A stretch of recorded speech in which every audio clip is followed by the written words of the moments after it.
Slandering the British Empire is the sports of scholars and pseudo-intellectuals, but it needs to be challenged because it is a dangerous hoax.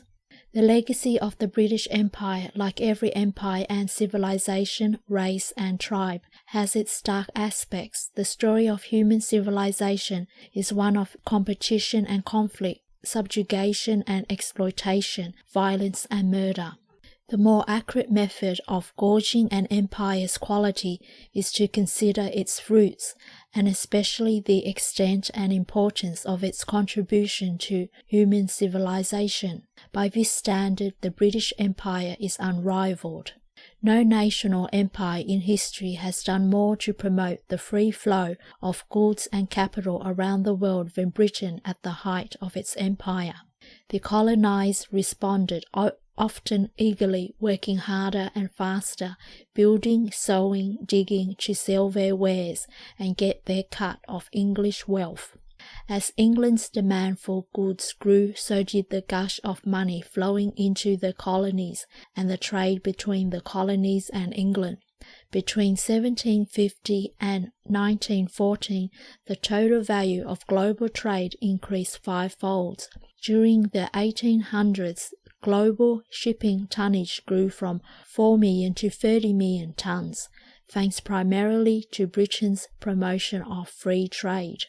Critics say the explosion in world trade did not benefit the poorer nations, but actually resulted in their exploitation.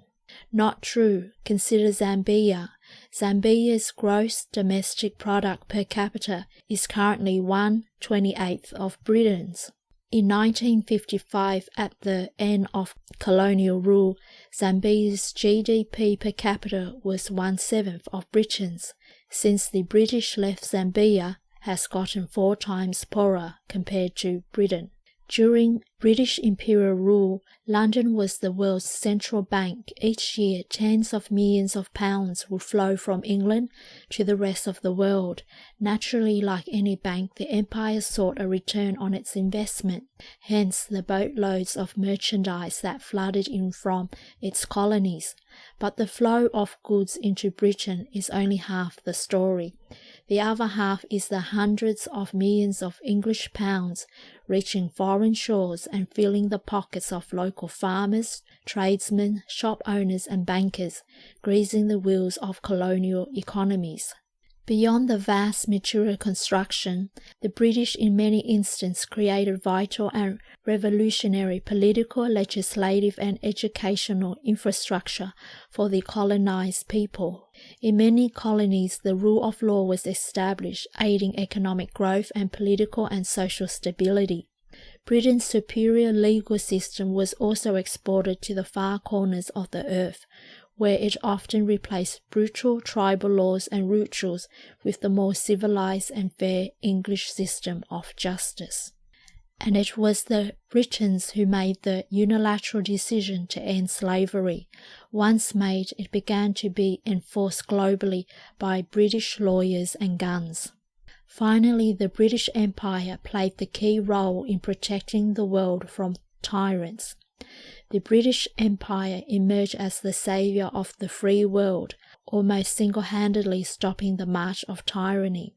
Churchill saved Western civilization from defeat by the Nazi Empire. When we measure British imperialism by its contribution to its colonies and the rest of the world, it has no parallel.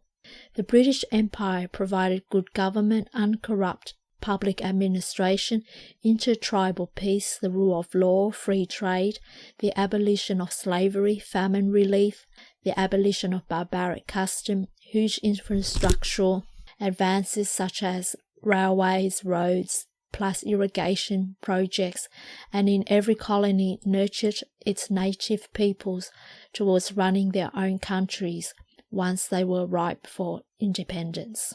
The fact remains that no organization in history has done more to promote the free movement of goods, capital and labor than the British Empire in the 19th and early 20th centuries, and no organization has done more to impose Western norms of law, order and governance around the world. The vast material, institutional, and ideological benefit was bestowed on human civilization through Imperial Britain.